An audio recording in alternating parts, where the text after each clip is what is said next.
Kembali lagi di materi sejarah buat siswa-siswi yang masih duduk di bangku sekolah khususnya dan kita semua pencinta sejarah umumnya. Kali ini tema yang akan kita bahas di video ini adalah Orde Baru. Orde Baru atau dikenal juga dengan sebutan Orba adalah tatanan pemerintahan dengan sistem baru di Indonesia.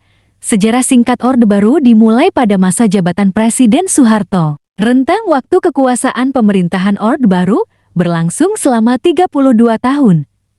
Diawali surat perintah yang dikeluarkan pada 11 Maret tahun 1966 hingga tahun ke-1998.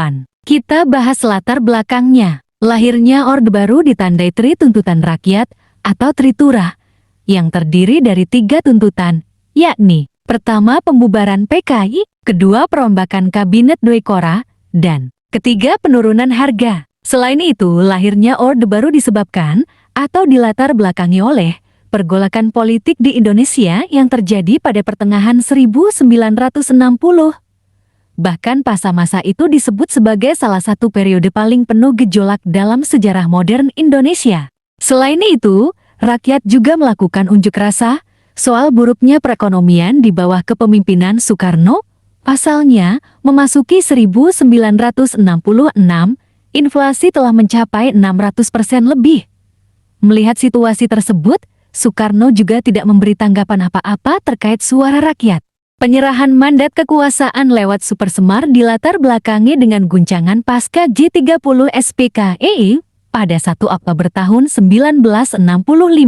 Akan tetapi sikap Presiden Soekarno bertolak belakang dengan aksi-aksi mereka, hingga terjadi peristiwa G30 SPKI yang membuat rakyat Indonesia menurunkan kepercayaannya terhadap pemerintahan Soekarno. Pada saat situasi yang sangat tidak kondusif, khususnya banyaknya para pendemo yang menuntut berbagai macam tuntutan, sampai Presiden Soekarno pada saat itu sedang melaksanakan dan memimpin rapat kabinet, harus menyerahkan pimpinan rapat kepada Leimena. Lalu Presiden Soekarno pergi ke Istana Bogor bersama Subandrio dan Carul Salah. Pada akhirnya, setelah melihat situasi yang sudah mencekam dan desakan untuk Soekarno turun, akhirnya Presiden Soekarno mengeluarkan surat perintah yang ditujukan kepada Letnan Jenderal Soeharto. Karena saat itu datang utusan Soeharto yaitu pertama Mayor Jenderal Basuki Rahmat, kedua Brigjen Am.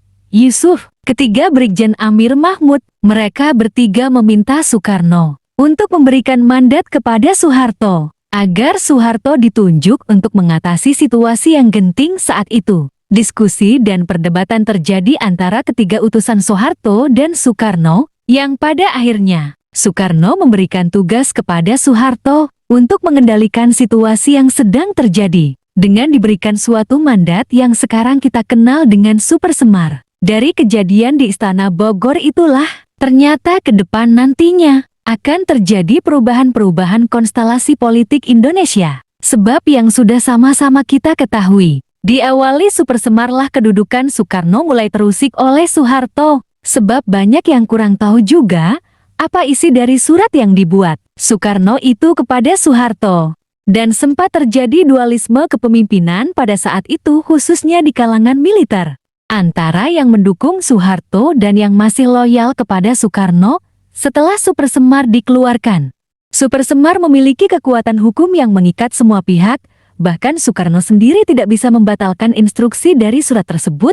Hal ini menyebabkan lahirnya TAP MPRS nomor ke-9 1966 pada 21 Juni tahun 1966, yang juga diiringi dengan pencabutan gelar presiden seumur hidup pada Soekarno.